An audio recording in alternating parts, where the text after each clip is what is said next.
সুমাইয়া ইসলাম 3টা কমেন্ট করছে।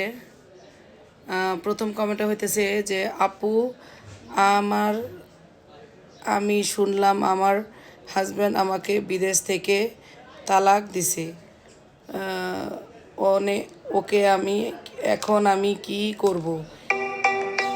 দেশে ওর মা ভাই বোন আছে, ওর বাবা ও বিদেশ বিদেশ আমি কি ওর ফ্যামিলির ওপর আইনগত কোনো ব্যবস্থা নিতে পারবো যাতে সে দেশে আসছে? প্লিজ। এটা ছিল আপনার। আচ্ছা, আপনি বললেন যে আমি শুনলাম আমার স্বামী নাকি আমাকে আমার ডিভোর্স দিছে। আপনি শুনলেন কেন? আপনার স্বামী আপনাকে ডিভোর্স দিতে হলে তো আপনাকে বলতে হইব। সেটা আপনার স্বামীর সাথে কি আপনার ভালো সম্পর্ক না খারাপ সম্পর্ক সেটা তো বলেন নাই। আর স্বামী যদি আপনাকে আপনার সাথে কথাবার্তা বলে বা ঝগড়াঝাটি না হয় তাহলে আপনাকে তো ডিভোর্স দেওয়ার প্রশ্ন আসে না, তাই না? এরপরে কমেন্টস আপনি লিখছেন যে প্লিজ আপু আসলেই কি এমন কোনো আইন আছে যে ওকে দেশে আনা যাবে? ওর ফ্যামিলির ওপর কি মামলা করা যাবে? প্লিজ বোন। আচ্ছা, ওকে দেশে আনার তো কোনো রাস্তা নাই, তাই না? দেশে আনবেন কীভাবে? সে যদি স্বেচ্ছায় না আসে সে তো আর আপনি তো আর আনতে পারবেন না।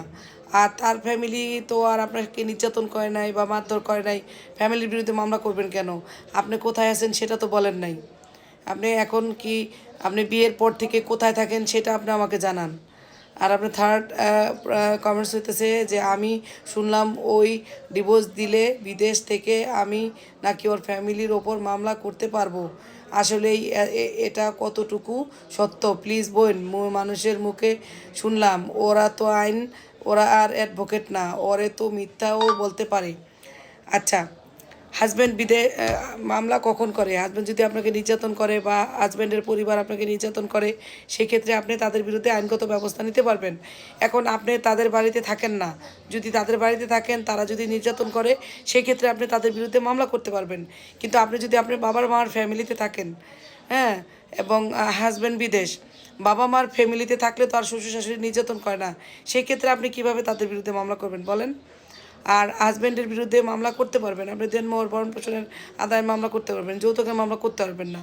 সেই ক্ষেত্রে তার আসতে হইব। আর আরেকটা যেটা হলো যে আপনি বলতেছেন বিদেশ থেকে সে আপনাকে ডিভোর্স দিছে।